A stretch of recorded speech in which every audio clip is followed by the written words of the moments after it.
mais delongas, damos boa tarde a todos novamente pela presença, agradecendo, lembrando a todos que o registro de presença é feito pelo QR Code que está aqui na recepção, na televisão da recepção do evento, e retornamos então ao 11º encontro da COPEVID, Comissão Permanente de Combate à Violência Doméstica e Familiar contra a Mulher, que tem uma realização do Ministério Público do Estado de Goiás, por meio de sua escola superior, a ESUMP, e a área de Políticas Públicas e Direitos Humanos do Centro de Apoio Operacional. Tem também uma parceria no CNPG, o Conselho Nacional de Procuradores Gerais, e do GNDH, o Grupo Nacional de Direitos Humanos. Sem mais delongas, eu gostaria então de formar o primeiro painel desta tarde, com a mesa redonda Impacto das Mudanças Legislativas no período da pandemia. Inicialmente, também comunicamos que a doutora Cláudia Regina dos Santos, que faria parte desta mesa, teve um imprevisto, uma urgência, e não vai poder estar conosco do modo digital, como seria. Então, todos estarão no modo presencial aqui. Inicialmente, convidamos a subir e ocupar o seu lugar o promotor de justiça do Ministério Público do Amazonas, doutor Davi Santana Câmara. A promotora de justiça do Ministério Público da Bahia, doutora Sara Gama Sampaio.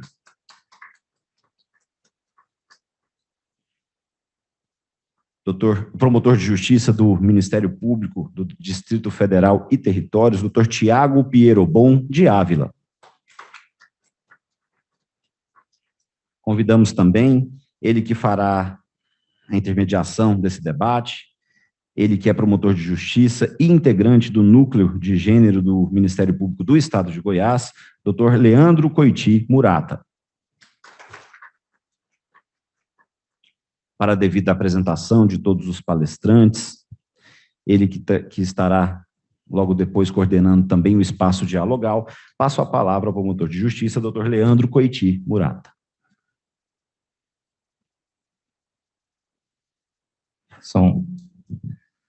Boa tarde a todos e a todas. Devido ao pequeno atraso, eu vou ser bem direto, né?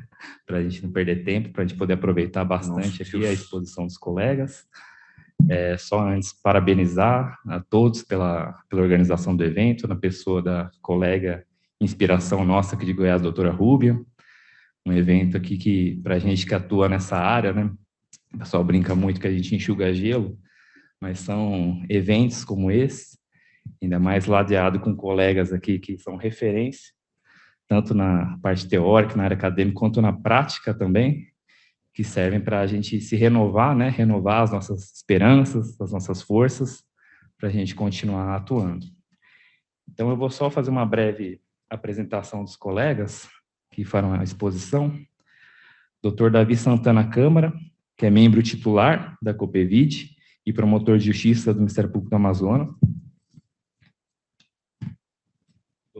Doutora Sara Gama Sampaio, coordenadora da Comissão Permanente de Violência Doméstica contra a Mulher, desde 2019, né, até hoje.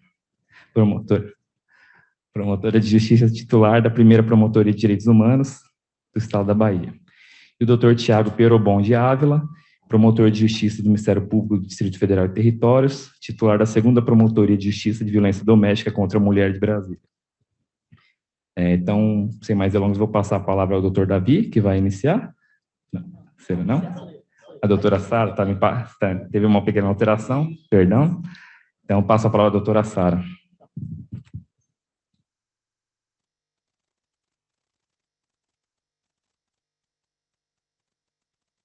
Boa tarde.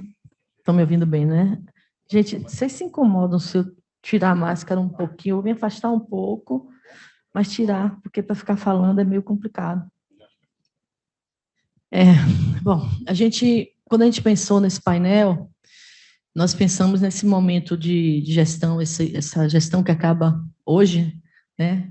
Comunicar aqui a nossa querida Rúbia, Carla e Lucy, estão devidamente, legitimamente escolhidas, eleitas com as próximas gestoras, né, da COPEVID, e nós pensamos nesse momento pandêmico, o impacto da pandemia e o que aconteceu, né, em termos de alterações legislativas no país, alterações essas que foram extremamente impactantes e importantes para quem atua na área da violência contra a mulher.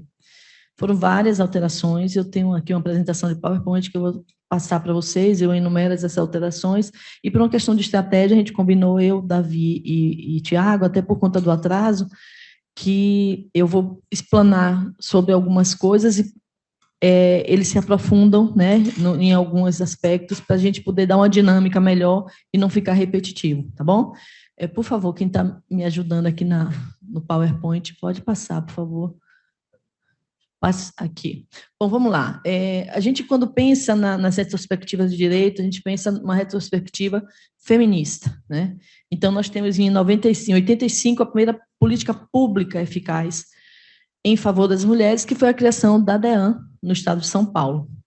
Posteriormente, eu fiz um apanhado muito rápido, aí vem em 88, que a nossa Constituição, que prega a igualdade.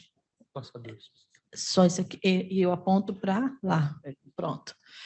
Que prega a igualdade, né, entre as pessoas, que a gente sabe que essa igualdade é formal, infelizmente não é material, mas estamos na luta. Aí temos, né, a Convenção de Belém do Pará, enfim, eu não vou me alongar nessas partes, porque é apenas uma retrospectiva. Eu estou passando certo? Não. Ai, consegui. Então, pronto. Nesse caminhar, com a Lei Maria da Penha em 2006, e quem está aqui há mais tempo trabalhando com ela deve lembrar que durante muito tempo a gente teve que lutar contra o sistema jurídico, o sistema de justiça do país, que se recusava a aplicar a lei, né? E que dizia que a lei era inconstitucional. Já que a Constituição falava de igualdade, por que ter uma lei que privilegia, entre aspas, a mulher? E a lei precisou ser adequada. A verdade é que a gente foi evoluindo, inclusive com um trabalho muito forte, muito profícuo dos membros da COPEVID, a lei de feminicídio, né, Tiago? A gente estava, a Carla estava me recordando isso, que a lei de feminicídio também vem. Você que recordou, Carla? Alguém me falou que a lei de feminicídio também veio desse trabalho. Enfim, nós vamos trabalhando nessas discussões e a gente conseguiu algumas alterações. Por exemplo, hoje a gente já sabe que as mulheres trans, travestis, elas são incluídas. A gente já sabe que as relações não precisam ser duradouras para serem abarcadas pela Lei Maria da Penha. Isso tudo foram as construções da justiça, jurisprudenciais e das teorias, das doutrinas, para que a gente pudesse equilibrar uma lei de vanguarda dentro de um ordenamento jurídico retrógrado. Então, vamos lá. Eu já passei essa, né? Eu estou voltando, gente. Espera aí. Eu sou bem ruim com isso, viu? Não é para lá que eu estou... Eu estou errando aqui? Meninos, pelo amor de Deus, me socorram. Mais um. Passei 2. Pronto, espera aí. Deixa eu voltar. É porque embaixo tem um... Aqui, não é? Não, voltar. São 3 slides desse. Pronto. Então, vamos ao que nos interessa. De 2019 para cá, várias alterações, tá? Então, eu só vou passar muito rapidamente. Isso, inclusive, vou ficar aqui disponibilizado para quem quiser depois ter acesso, tá? Nós tivemos a Lei 14.188. Não, isso está antecipado, eu estou no final. Não. O que é que eu estou fazendo aqui? Gente, pelo amor de Deus, me socorra. É porque eu estou tentando... Quando eu... Veja mais um, Davi. Não, aí a gente está passando, entendeu? Isso tudo já... Você que é habituado, Thiago. Vá, pode voltando. Pode passar. Eu quero... Pode passar. Aí, pronto, a gente agora chegou em 2019.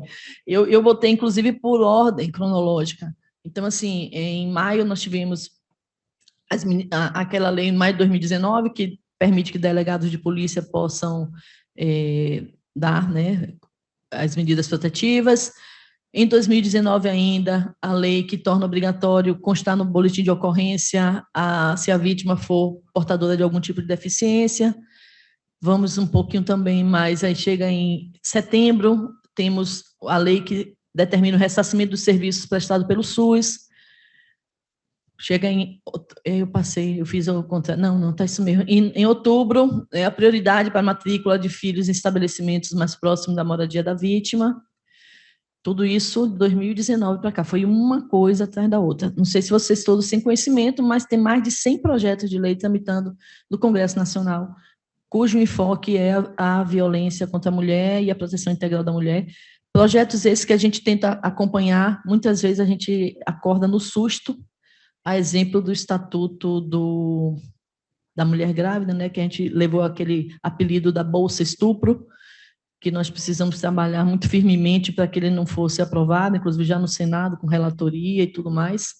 É um trabalho que a Copevide faz de uma forma muito intensa, conto muito com a ajuda dos colegas do DFT, porque vocês estão próximos, a gente grita, aí sai correndo. E agora a Rubem aqui também está perto, viu, Rubem? Se prepare. Então, vamos lá.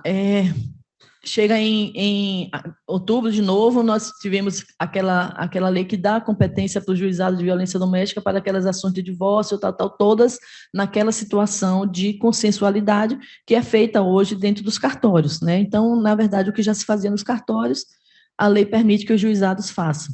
Não é aquela lei que vai abraçar todas as causas envolvendo as mulheres, inclusive dentro dos litígios. Isso aí é somente os consensuais. Ô, Tiago, me ajuda aí, passa isso, por favor. Então, vamos lá. Chega em 2020, aí tivemos a inclusão, esse é, para mim, também uma das melhores alterações, gente. A inclusão de agressores nos grupos reflexivos e o acompanhamento psicológico. É uma tecla que nós batemos também, já tem um trabalho muito rico de colegas, a exemplo da Érica Canuto, que já faz isso há muitos anos lá no Rio Grande do Norte, um trabalho exitoso. A Érica costuma contar. Amparo, eu sei que faz. A Gabriela Mansur fez isso durante muito tempo no interior de São Paulo. Então, assim, já tem trabalhos que mostram o resultado positivo de trazer o homem para o diálogo. Vários projetos. Eu desenvolvo um projeto na Bahia, chama-se Luto por Elas, justamente com esse diálogo com os homens. E a gente traz agora a obrigatoriedade, estou sabendo, através do CNJ, que eles estão se organizando, os tribunais de justiça estão se organizando para que todas as varas de violência doméstica possam contemplar essa demanda, e a gente realmente tenha, fazendo através de parcerias na Bahia, por exemplo, em Salvador, já existe o NEF, que é o Núcleo de Enfrentamento ao Feminicídio, é uma parceria do Tribunal de Justiça com a Secretaria de Política para as Mulheres e Juventude do município de Salvador. Aí veio a 14.22, essa lei também foi muito importante. Por quê? Porque ela foi no auge da pandemia, quando a gente começou a temer as medidas protetivas decaírem, né? Eu não sei se em todos os estados, mas lá a minha experiência é que os juízes eles dão medidas protetivas por um prazo de 6 meses, orientando a vítima de que antes de perecer esse prazo, que elas informem se elas têm necessidade de ampliar, né, ou de manter aquela medida. E, às vezes, quando ela não se manifesta, obrigatoriamente eles intimam, mas nem sempre a gente consegue, né, esse contato com a vítima.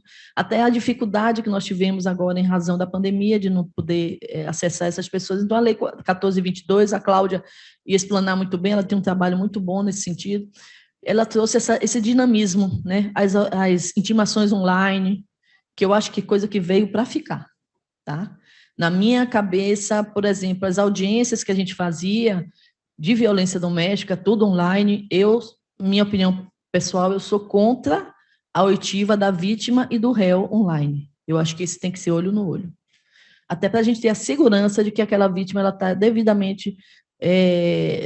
a gente transmite uma segurança para que ela deponha sem que ela esteja sendo constrangida por um agressor que a gente não sabe se está no cômodo do lado. Então, é a minha opinião. Eu acho que testemunha, policial, eu acho muito importante que eles sejam ouvidos dessa forma virtual, até para não tirá-los das ruas, né? Mas é uma realidade que eu acho que a gente vai ter que começar a caminhar para adaptar nesse novo. A Lei 14.132, que vocês ouviram a explanação sensacional da Ana Lara, né? A tipificação do stalking, como eu falei ontem no meu discurso, que a gente fazia umas gambiarras para poder contemplar essa mulher que era perseguida, porque a gente não tinha um tipo penal, e você bota o quê? Perturbação da tranquilidade, que é aquela coisa ridícula de uma contravenção penal, mas era a forma que nós tínhamos de dar uma resposta, e hoje nós temos uma lei. Pode ter as críticas que a Ana Lara fez muito bem, mas que, de alguma maneira, já nos dá uma resposta mais eficaz do que o que nós tínhamos. A 14.149/21, que é a minha menina dos olhos, né, Tiago? E o Tiago vai falar sobre a pesquisa que eles têm lá no DFT a respeito disso. Essa lei, a 14.129, ela traz, ou 149, ela traz o Formulário Nacional do Risco, que é um trabalho que nasceu no CNMP e que, posteriormente, teve a adesão dos juízes, né, da violência doméstica através de resolução conjunta CNMP-CNJ, uma resolução que nasceu, que foi assinada em 2018. Posteriormente, nós sentamos Copevide e Fonavide, Fórum dos Juízes, para elaborar esse formulário que hoje se tornou a lei através de uma iniciativa de uma deputada federal do Pará. E temos a Lei 14.164, que essa também, para mim, eu vou me alongar um pouco mais nessas duas, altera a Lei de Diretrizes e Bases da Educação. Gente, isso é sensacional. Se a gente for olhar lá o artigo 8º da Lei Maria da Penha, já estava lá em 2006, tá? 2006. E se você, quando você começa a estudar um pouco do direito comparado, e você vai para a Espanha, que é considerada a melhor lei, né, que contempla mais as demandas da mulher, nessa questão das relações de gênero, relações íntimas de afeto, a lei espanhola já contempla essa questão da educação há muito tempo, há muito tempo. As crianças, os jovens, dentro das universidades, dentro das escolas da mais tenra idade, elas já começam a entender a questão da violência de gênero como algo a não ser repetido, porque nós sabemos que é tudo uma questão de padronização dos nossos comportamentos, e infelizmente no Brasil a gente ainda tem isso. Hoje eu estava comentando aqui no almoço que um professor, todos os dias a gente pega notícias a respeito, e um professor dentro de uma universidade de medicina, ele ensinando uma aluna a entubar, você viu isso, Elisamara? Ensinando a aluna a entubar, ele pergunta para ela se ela usou algum tipo de lubrificante, né, para colocar a intubação, e ela disse que não. Ele pergunta, quando você for estuprada, vai ser no seco?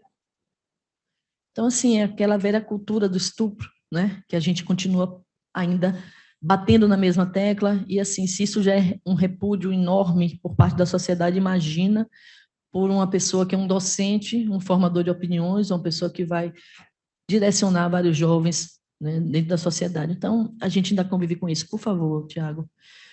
A 14.188, eu não sei, alguém contou, porque eu esqueço de contar quantas foram, mas depois a gente vê. A 14.188, que também era um pleito que nós tínhamos, né, a violência psicológica, que a gente também sabia.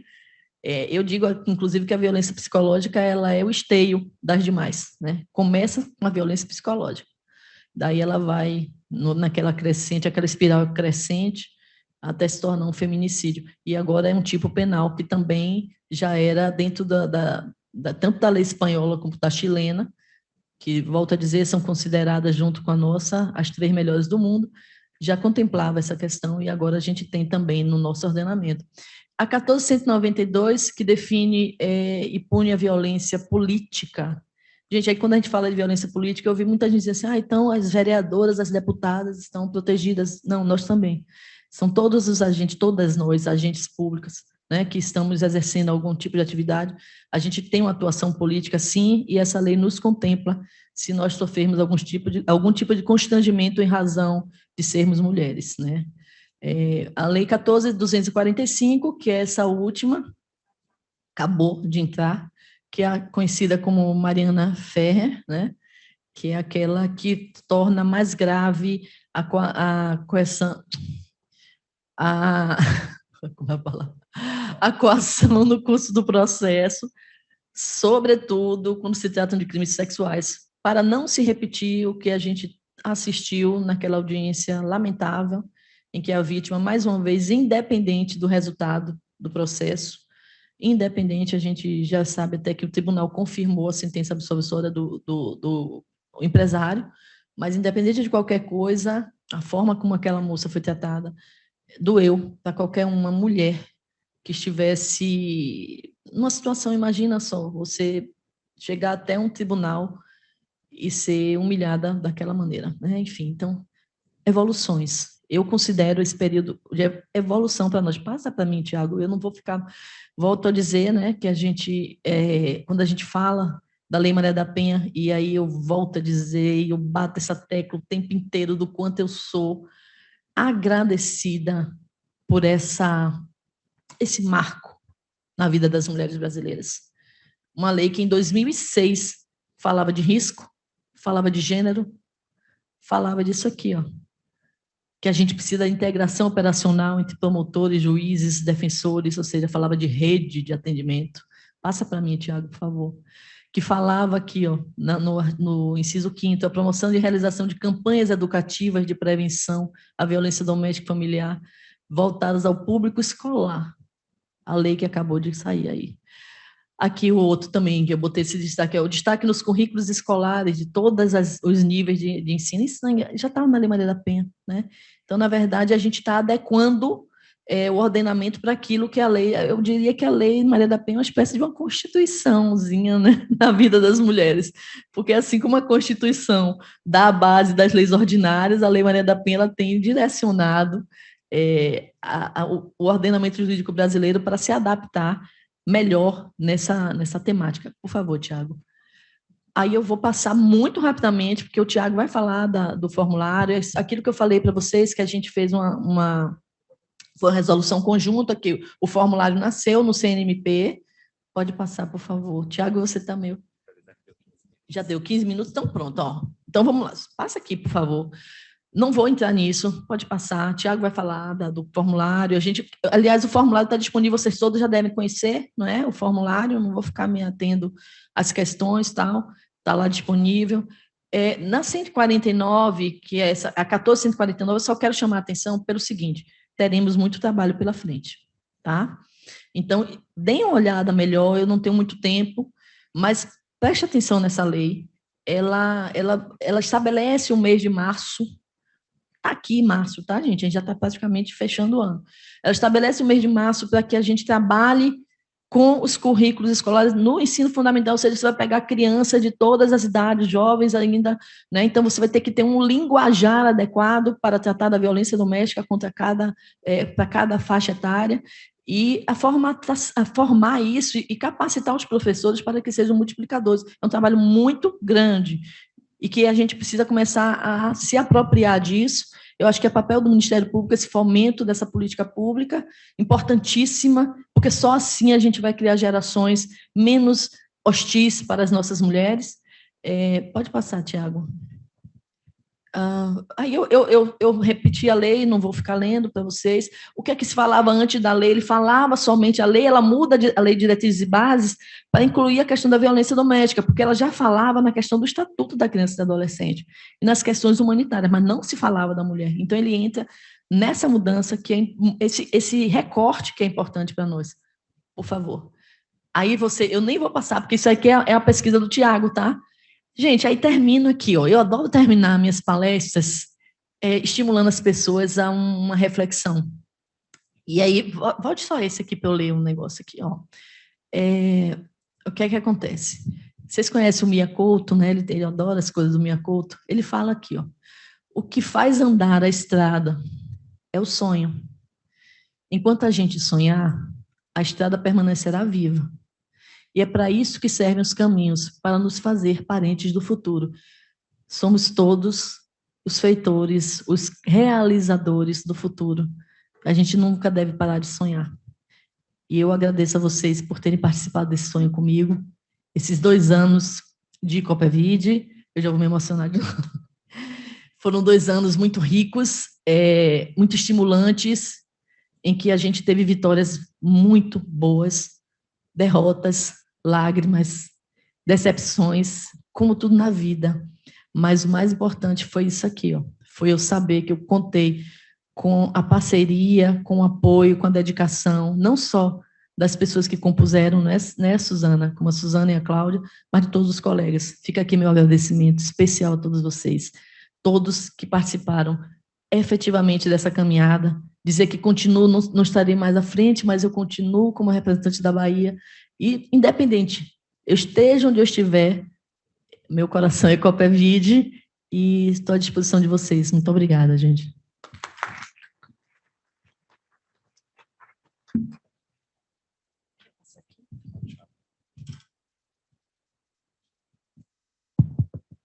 Posso já?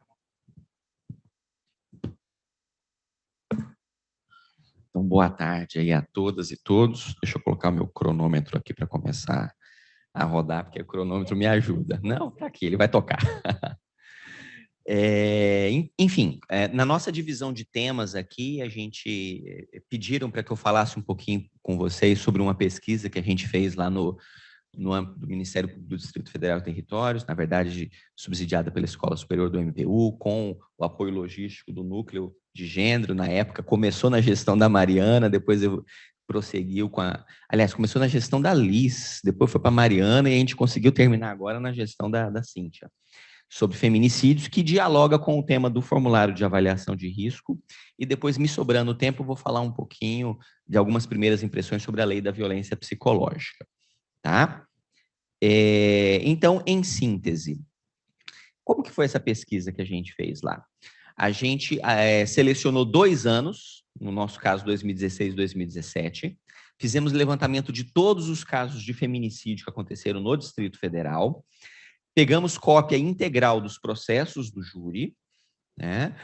Tínhamos na equipe de pesquisa uma médica do Núcleo de Estudos e Pesquisas do PAV da Saúde, né, o Programa de Atenção à Violência. Então, ela tinha acesso aos prontuários de saúde, trouxemos as informações do prontuário de saúde dos ofensores e das vítimas, fizemos entrevistas com familiares das vítimas para complementar algumas das informações, porque muitas vezes informações importantes sobre o histórico da violência acabavam não sendo trazidas ao processo do júri, e, portanto, com essas múltiplas fontes de informação, né? Processos do júri. Assim, também nos casos em que tinham ocorrências registradas antes, recuperamos todos os processos anteriores para fazer todo o histórico daquela violência. Então, processos judiciais, entrevistas a familiares e prontuários da saúde, claro que isso tudo com prévia autorização do Comitê de Ética, de Pesquisa, tem toda uma metodologia lá. A gente foi fazer o levantamento desses casos. A gente já tem 2 artigos que foram publicados, um ano passado sobre políticas públicas de prevenção ao feminicídio e interseccionalidades, aliás, analisando aqui o nosso tema, né, de como que o fato de serem mulheres negras, especificamente no contexto do Distrito Federal, mulheres migrantes, que é algo que é muito comum lá no DF, né, mulheres que vieram de outros estados, migraram para Brasília, a gente documentou na nossa pesquisa uma hiperrepresentação de mulheres que nasceram em outras unidades federativas e, portanto, estavam em situação de isolamento social no DF, e aí é que veio o feminicídio. Enfim, analisando esse impacto, um outro que foi publicado no meio desse ano sobre fatores de risco de feminicídio, a gente documentando como que aqueles fatores de risco lá aprovados na lei do Formulário Nacional de Avaliação de Risco, realmente aqueles fatores todos estavam presentes nos feminicídios, portanto, documentando que essa é uma ferramenta muito importante, né, que a gente ainda não conseguiu fazer uma plena validação da capacidade preditiva, mas foi mais um passo importante no sentido da gente fazer essa validação. Essa validação tem uma outra metodologia própria, que a gente está caminhando também para construir isso, né? E tem mais um que já foi aprovado, vai sair agora em janeiro na Revista Brasileira de Ciências Criminais, que é fazendo a análise da rota crítica. A gente recortou aqueles casos de mulheres que tinham registrado ocorrência e fomos olhar o que deu errado. Por que essas mulheres que avisaram para o Estado que estavam sendo ameaçadas, estavam sendo agredidas, e lá na frente foram assassinadas? O que a gente podia ter feito para evitar essas mortes, né? Então, eu trago muito rapidamente aqui algumas informações que eu acho que são interessantes dessa pesquisa, porque elas trazem algumas repercussões para o nosso trabalho concreto de Ministério Público. Então, por exemplo, deixa eu tirar meu óculos aqui, que a idade é uma encronha, viu? O braço vai ficando curto. Então, vamos lá. 65% dessas mulheres que foram assassinadas lá no Distrito Federal foram assassinadas, a grande maioria delas foi pelo parceiro íntimo, algumas poucas são por outros familiares. Mas em 65% dos casos, os assassinatos aconteceram por conflitos relacionados à manutenção da relação afetiva, ou pela não aceitação do término da relação, ou por algum conflito ainda durante a relação, mas tendente ao rompimento, ciúmes, controle, algo do tipo. Mas aí o dado importante é o seguinte, isso que eu queria chamar a atenção para vocês. 35% dos casos, o restante, foram decorrentes de conflitos não relacionados à manutenção da relação afetiva. Então, são conflitos ordinários, brigas patrimoniais, conflitos relacionados à criação dos filhos, conflitos relacionados ao uso abusivo de álcool ou drogas do ofensor, em alguns casos, conflitos absolutamente banais, banais no sentido de que, olha, parece que não faz sentido, né? Até com briga lá de me passa o controle da televisão, não vou passar não, você que pega, você não vai pegar não, eu mandei você pegar, e aí o cara vai lá, conversa um conflito que evolui lá na frente para um feminicídio, quer dizer, não faz sentido, né? Por que eu acho importante trazer esse dado aqui? 35% das mortes, dos feminicídios, não tinham conexão direta com conflitos relacionados à manutenção da relação afetiva. Por quê? Porque hoje existe um câncer na jurisprudência dos tribunais, né? O que eu tenho denominado um encolhimento hermenêutico da Lei Maria da Penha, de retirar tudo da Lei Maria da Penha e dizer, não, isso aqui não é violência baseada no gênero. Conflito patrimonial? Não é violência baseada no gênero.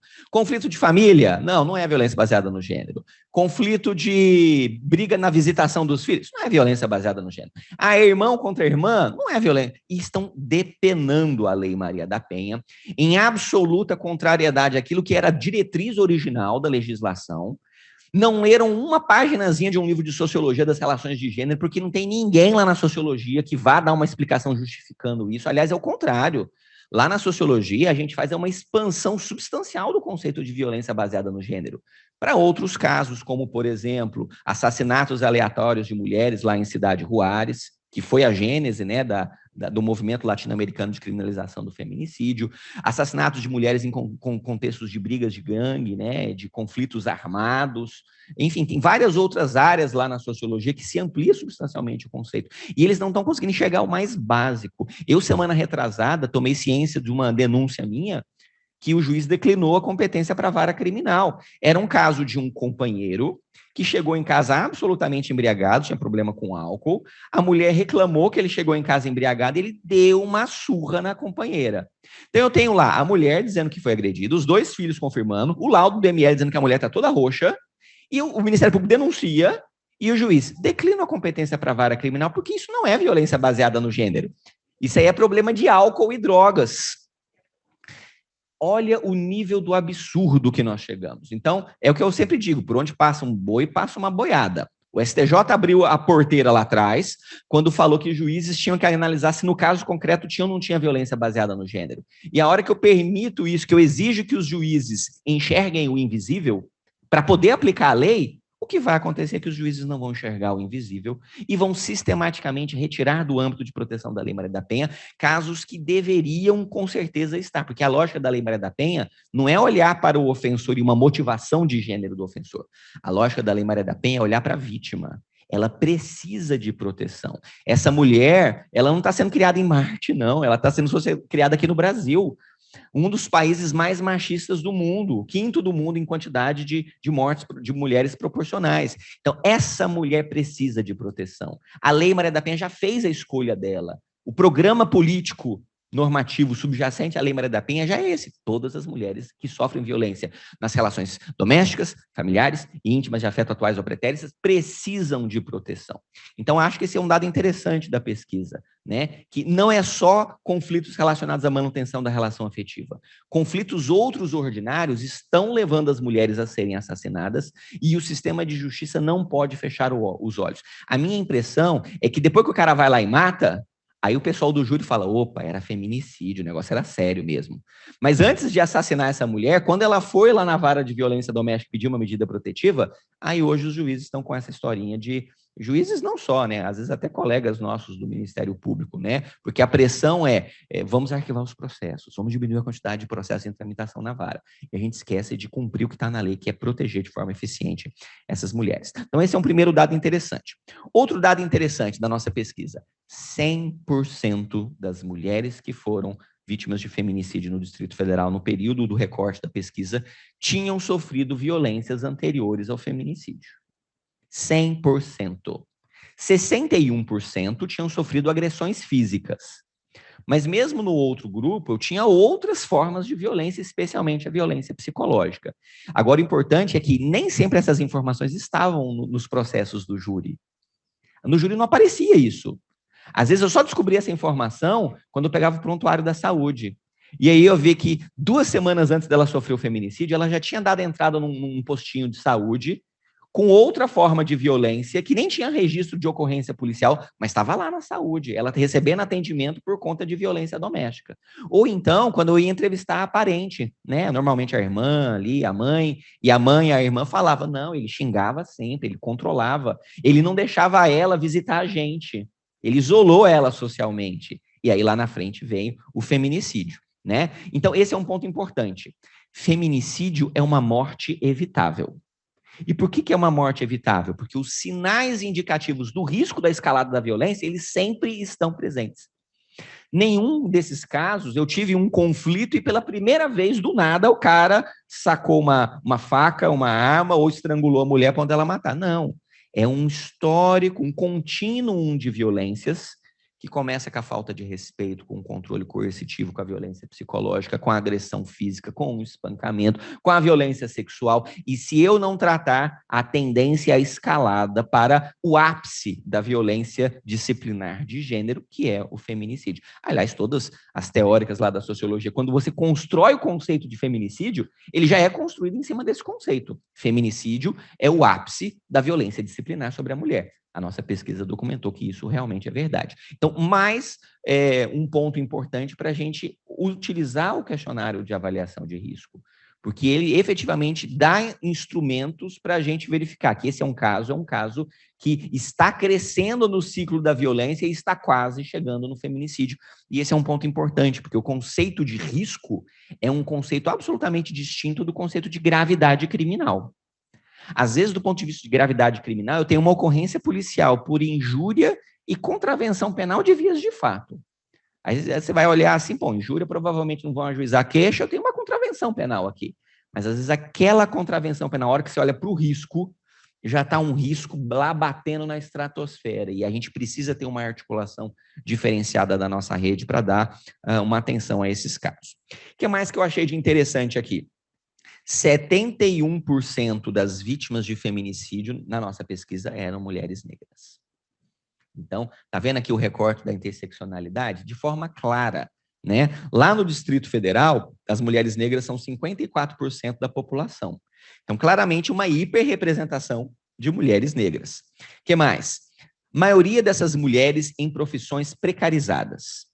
Então, esse é um ponto interessante. Às vezes a gente fica com aquela impressão de que, olha, a dependência econômica do agressor é um fator grave de escalada do risco.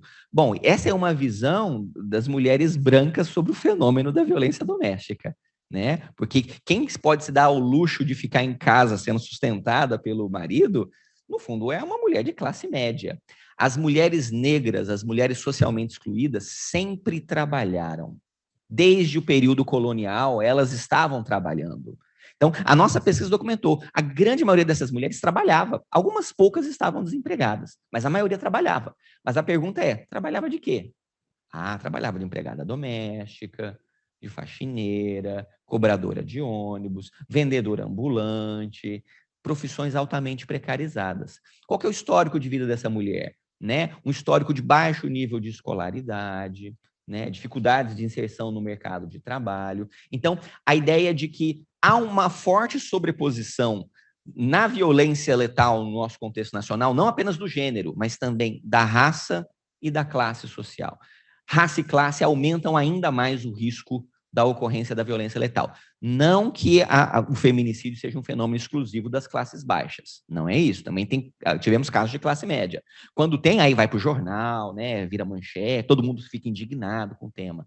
Né? Mas há uma hiperrepresentação das mulheres excluídas, porque elas moram num bolsão de exclusão social, onde o Estado está menos presente. As políticas públicas se fazem menos presentes, e isso aumenta o risco do feminicídio. Né? Muito bem. E aí nós vimos que em 23% dos casos de feminicídio, quase um quarto dos casos, a mulher já tinha registrado ocorrência policial antes de sofrer o feminicídio.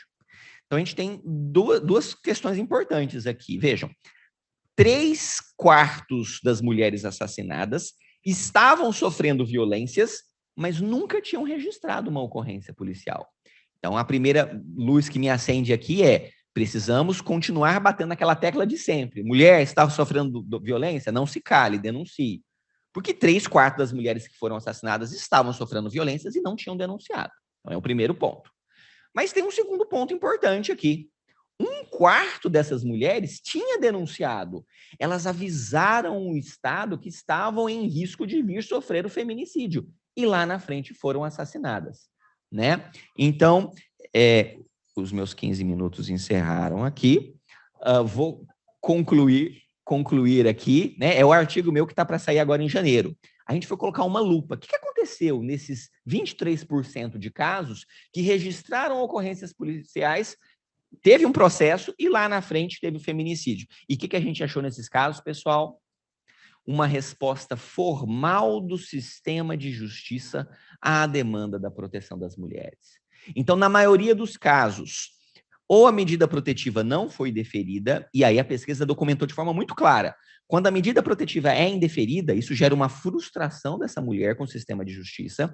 A gente documentou que essas mulheres continuam sofrendo outras violências, porque aí a familiar ou a informação da saúde me traz isso, ela continuou sofrendo violência, e lá não denunciou mais, porque ela já teve a experiência de denunciar e não ser acolhida, para que ela vai denunciar de novo?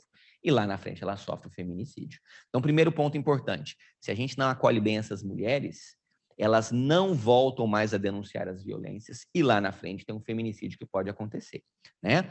E o segundo dado importante, ainda naqueles casos em que teve uma medida protetiva deferida, nesses casos, em nenhum deles, a nossa pesquisa documentou, e já tinha policiamento, a Patrulha Maria da Penha lá no DF, lá a gente chama de Provide. Tinha Provide já nessa época. Nenhum caso foi encaminhado ao Provide.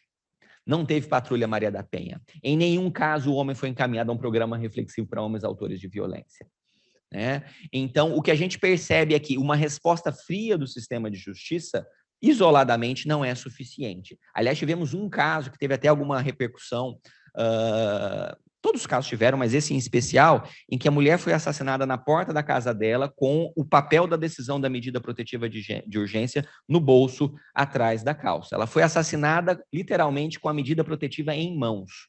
Então, é o que eu sempre digo, só um papel não segura faca, não segura bala. Eu preciso transformar aquele pedaço de papel em políticas públicas.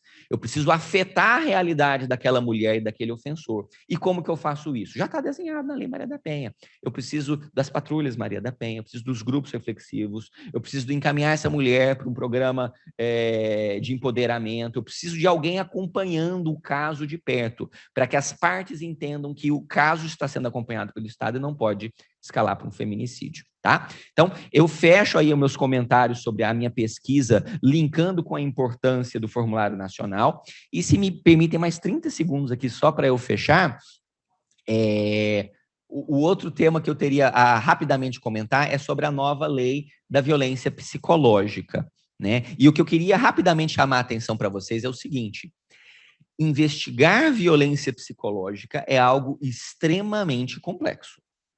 A construção do caso da violência psicológica, apesar de ser provavelmente a situação mais ordinária na maioria dos episódios que nos chegam a conhecimento, se a gente for investigar a fundo, a gente vai ver que em todos eles, ou em quase todos, tinha violência psicológica, mas a gente tem dificuldades de materializar isso, ainda mais com um tipo penal que ficou bem complicado ali a redação.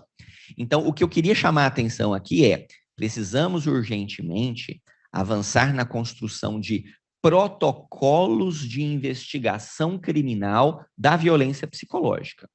Protocolos que tenham a capacidade de, quando a mulher registrar uma ocorrência por injúria, registrar uma ocorrência por dano, e vem sempre aquela pergunta, ele foi sempre agressivo, e hoje ele fez isso. Ele foi sempre agressivo, tem que me acender uma luz vermelha, porque provavelmente tem um caso de violência psicológica ali por trás. Então, eu tenho que entender, olha, a senhora tem algum desses sintomas? Então, tem que ter um checklist dos danos emocionais. Insônia, transtornos alimentares, medo de andar sozinha no meio na rua, medo de iniciar novos relacionamentos. Quantas vezes a gente não ouve nas audiências, né? Olha, ele fez tanta coisa comigo que hoje eu não tenho nem coragem de iniciar um novo relacionamento. Isso é dano emocional, isso é violência psicológica. Então, mas o problema da violência psicológica é porque ela é invisível à própria vítima. Então, regra geral, a vítima não vai chegar no balcão da delegacia e falar: quero registrar uma ocorrência por violência psicológica. Ele praticou esses episódios de violência, estão aqui todas as provas, tá bom? E hoje eu estou com os seguintes danos emocionais. E aí ela vem lá trazendo laudo. Isso não vai acontecer. Então, por isso que é o crime de ação penal pública incondicionada, porque nós, autoridades de persecução penal, junto com a polícia, e a gente faz o controle externo da polícia. Então, o fato da polícia não estar fazendo a parte dela é culpa nossa, porque a gente que tinha que estar fazendo o controle externo. A gente tem que fomentar a criação desses protocolos de investigação, documentando os danos emocionais, né, a partir do depoimento dela, sempre que possível trazendo outras provas, né, com parcerias talvez com CREAS, com CRAS, com o pessoal do psicossocial para documentar isso, ainda que não seja uma prova obrigatória, é uma prova que ajuda, que é importante, e tendo uma estratégia especial em individualizar os diversos episódios de violência psicológica, documentando mais ou menos ali no tempo e no espaço e tentando trazer as provas de cada um deles. Achei fantástico aquilo que a Ana Lara colocou mais cedo, né, de você ter um guia lá, né, para documentando os atos de stalking e as provas respectivas, senão a mulher vai esquecendo. E esse é um ponto importante, porque esquecer a violência é uma estratégia de sobrevivência. Se a mulher não esquece a violência, ela vai se suicidar lá na frente. Tem estudos documentando isso. Então, quando ela chega para a gente e fala, foi tantas vezes, eu não sei mais individualizar, a gente não tem que ficar com raiva dela, a gente não pode revitimizar, porque isso faz parte do fenômeno. É estratégia de sobrevivência. Então, eu tenho que ter toda uma nova estratégia para a gente conseguir trazer à luz esses episódios. Senão, o que vai acontecer é que esses casos nunca vão chegar nas nossas promotorias e a gente vai ficar com uma lei para inglês ver, que é muito bonita, todo mundo fala da violência psicológica, mas que não traz resultados concretos. Então, essas seriam rapidamente aí as minhas considerações. Peço desculpa pelo excesso do prazo e seguimos aí na nossa discussão. Muito obrigado.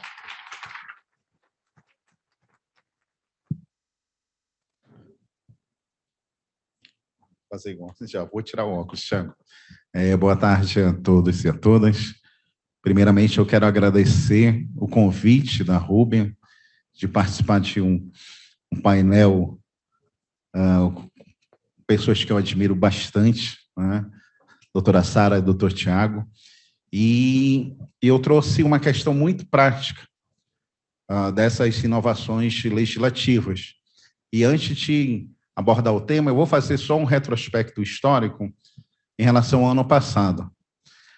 Março de 2020 foi o mês no Brasil que nós descobrimos a pandemia do Covid.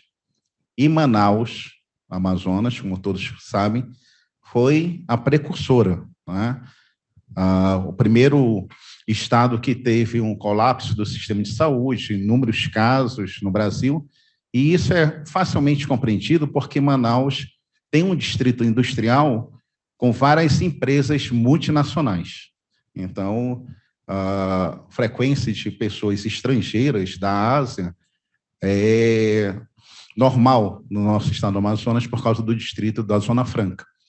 Em março, veio o colapso, nós teríamos uma reunião em Curitiba, suspendemos todos, começamos a vivenciar um pânico geral, né? As autoridades sanitárias, o ministro da Saúde, ninguém sabia o que fazer, prefeitos decretavam lockdown vertical, horizontal, diagonal, de trás para frente, né? E aquela briga, aquela polarização, e nós não tínhamos nenhuma saída ainda da ciência de vacina.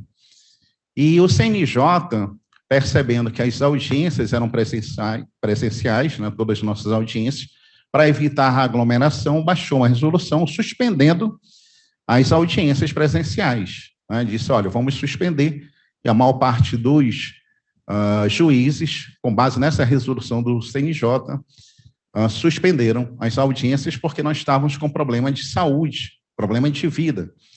E, como já foi dito, muitas pessoas perderam emprego, a grande parte das mulheres que trabalhavam em casa de família, alguns deram férias, outros continuaram mantendo a relação de trabalho, mas dizendo, fique em casa, quando melhorar isso você retorna, e outros apenas abandonaram e disseram, olha, vou terminar o seu contrato, não precisamos mais. E isso gerou o estudo já foi feito, né, um aumento de feminicídio no ano passado, em todo o Brasil, porque a mulher perdeu o emprego, o marido perdeu a renda e ela ficou no lugar onde ela se sentia, onde ela estaria menos protegida, juntamente com o agressor, por causa dessas consequências que nós já vimos. E a doutora Sara falou, né, nós, como uma comissão permanente de combate, sem poder estar presente, atendendo as vítimas, todos os ministérios públicos criaram canais online para contato, a delegacia, a Secretaria de Segurança foram o registro de BOs, e a Sara teve a ideia de fazer a campanha, né, nas redes sociais, que o Ministério Público estava aberto, estava ainda acolhendo, estava ao lado das vítimas. O CNJ criou a campanha que todo mundo viu, do X, né, vermelho na mão, isso no 2020, quando chegou em julho, e como já foi dito e todos nós sabemos, as medidas protetivas de urgência, que não tem prazo definido na lei 11.340, não existe. Se alguém me mostrar um prazo, e os prazos eles são múltiplos no Brasil, né? Acho que o Tiago falou que tem locais que são 3 meses. Como é que eu vou garantir que 3 meses é suficiente para aquela mulher estar protegida de uma violência que é contínua? No Amazonas são 10 meses. E sempre com aquela obrigatoriedade de a vítima informar, né? A obrigatoriedade do Estado, né, o Poder Judiciário, coloca para a vítima, para ela informar se ela deseja uma prorrogação das medidas, justificando. Ou seja, falta o monitoramento dessa política pública pelo sistema de justiça, para o sistema de justiça entrar em contato e perceber, não, realmente agora a senhora não precisa, porque nós estamos tomando informações da senhora que a senhora está segura. Mas não, inverte, dá essa obrigatoriedade para a ofendida, e se a ofendida não comparecer naquele prazo, infelizmente, muitos magistrados no Brasil todo, não sei se vocês têm essas experiências, eles extinguem as medidas protetivas sem entrar em contato, com uma suposta presunção de segurança. A gente não pode trabalhar em suposição. E aí a Lei 14.022 caiu como uma luva, né? Medidas protetivas agora têm que ser prorrogadas automaticamente durante a pandemia. E nós estávamos vivenciando, né, as pessoas em casa, sem poder sair. Manaus teve um período de, não sei se nos estados, que você, 6 horas, era como se fosse um toque de recolher, a partir das 22 horas até as 6 da manhã, só poderia circular nesse horário de 22 às 6 serviços essenciais de saúde, de polícia, o deslocamento só se você tivesse que ir para um hospital, ou então comprar uma medicação numa farmácia urgente, sob pena administrativa, de você responder por aquele descumprimento daquele decreto do prefeito e do governador. E isso aconteceu no Brasil todo. E aí, no Amazonas, lá em Manaus, né, nós felizes, poxa, agora a vítima não tem mais aquela obrigatoriedade, vai ser prorrogado. Aí os magistrados do Amazonas, eles fizeram uma coisa assim, sui generis. Eles fizeram uma análise da inconstitucionalidade ex officio. A magistrada decidiu declarar a inconstitucionalidade da Lei 14.022 sob um argumento fundamental de como a lei determinava a prorrogação automática das medidas protetivas, estava retirando do Poder Judiciário a capacidade de prestar jurisdição da análise individual do caso. E que, pasmem, e que aquela prorrogação automática tiraria da vítima a autonomia de vontade de ela dizer que não queria mais, o que não era o caso, que todas as vezes que a ofendida nós entrávamos em contato, seja o Poder Judiciário, seja o Ministério Público, quando ela dizia, olha, não desejo mais, a gente dava parecer favorável pela revogação, porque nós tínhamos esse feedback. Mas ela colocou lá, estava retirando a autonomia da vontade, essa prorrogação automática, e pior, na sentença, né? Eu tenho aqui, depois vou compartilhar, ela colocou que estava ferindo um direito constitucional de ir e vir do agressor. Juíza de uma vara especializada em violência doméstica, não é uma juíza da vara criminal que não tem noção, deveria ter noção. Nessa época, colegas, eu tinha acabado de fazer o primeiro módulo do curso do Ministério Público da União do Tiago.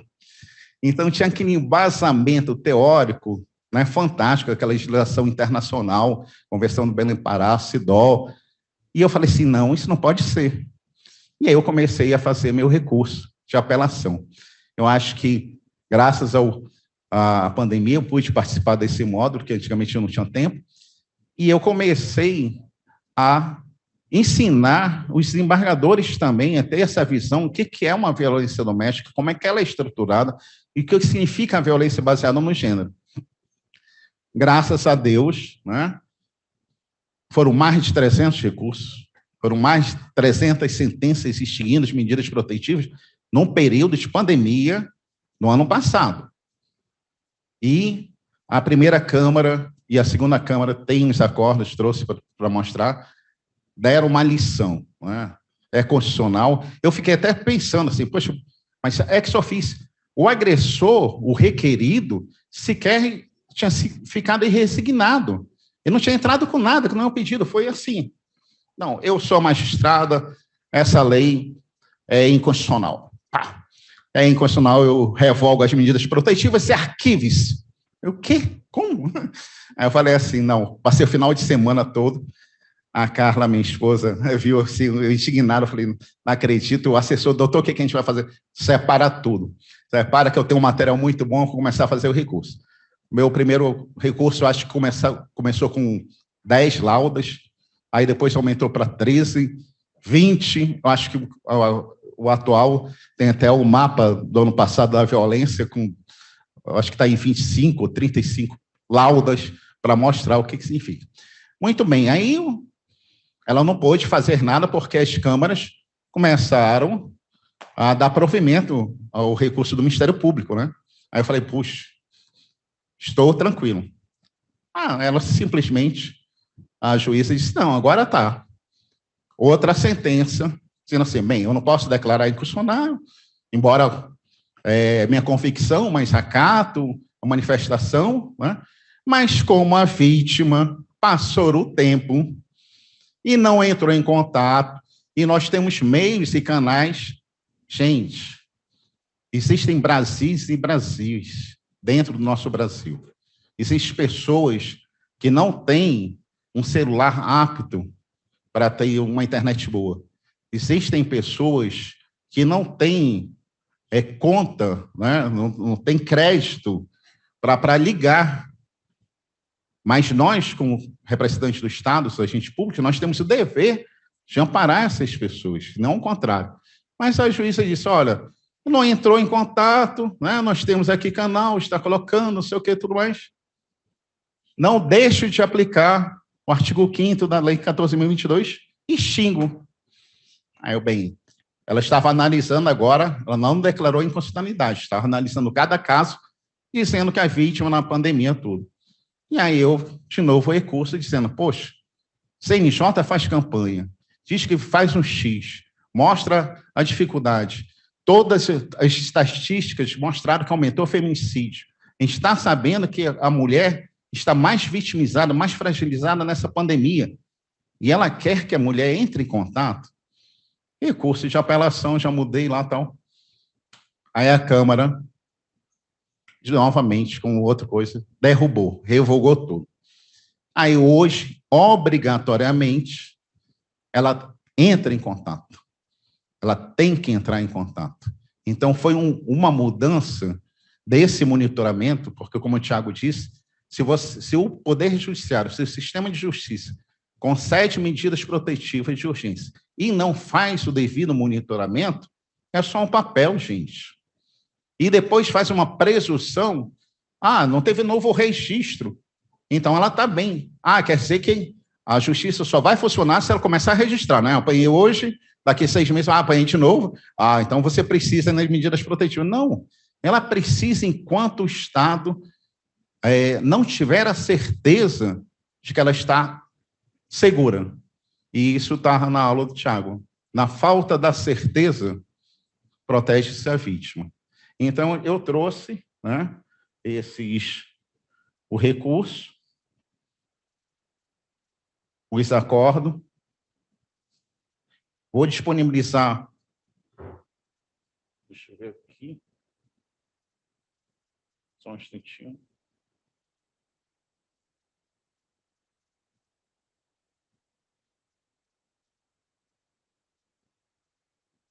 Eita.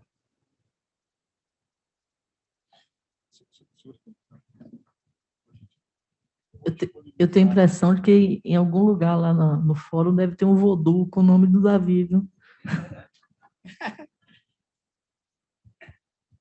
Olha, estava aqui. Abri. Eu não consigo. Bem, de qualquer... Está aqui, de qualquer forma, eu só ia mostrar. São 3 recursos, são também 3 acordos, e tem um modelo, né? São 3 sentenças, e tem um meu modelo de apelação, que caso algum colega, né? E o pior, né? Quando chegou no final de 2020, porque a lei diz que valia até dezembro de 2020, e eu preocupado, bem, eu tenho que recorrer até dezembro, né? Mas vocês sabem que aí o ministro Lewandowski, numa liminar, prorrogou, né, a validade da legislação enquanto nós estivermos numa situação de pandemia. E até hoje não vi nenhuma autoridade mundial dizendo que o mundo, nem o Brasil, saiu dessa situação de pandemia. Então, isso é aplicado até agora. Esse artigo 5º é constitucional. Nós devemos exigir nos nossos estados, se o juiz estiver extinguindo as medidas protetivas sem fazer a prorrogação, nós devemos exigir essa prorrogação, a não ser que o sistema de justiça consiga monitorar, né, aquela medida protetiva e ouvir da ofendida que não mais necessita dela. Porque é muito comum no nosso trabalho, às vezes a própria vítima diz, olha, eu já não preciso das medidas protetivas, eu quero revogar. Aí tudo bem, aí o Ministério Público, na chancela, dá o parecer favorável. Mas, caso contrário, nós não podemos aceitar que o Poder Judiciário, pensando em números, em sentenças terminativas, em números inferiores de processo, minha vara extinguiu tantos, agora só estou tramitando tantos, então lá no CNJ o meu ponto está lá em cima, e deixar de olhar para quem precisa da nossa atuação. Então, é isso que eu vou compartilhar com vocês, tá? Eu vou colocar à disposição da coordenação do evento, todas as peças, se vocês quiserem, depois de dar uma olhada com mais calma. É essa a minha palestra. Obrigado.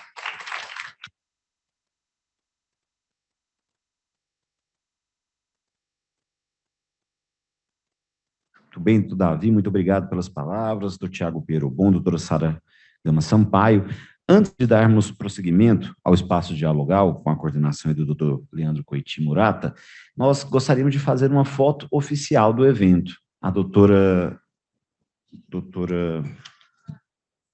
Lucy. A doutora Lucy precisa ir embora agora no voo dela, e como secretária eleita, ela não poderia ficar de fora dessa foto. Então, convidar todos os integrantes da Copevide que se posicionem aqui do lado de baixo, para que saiam o telão bonito com as imagens, e nós já retornamos para o espaço dialogal.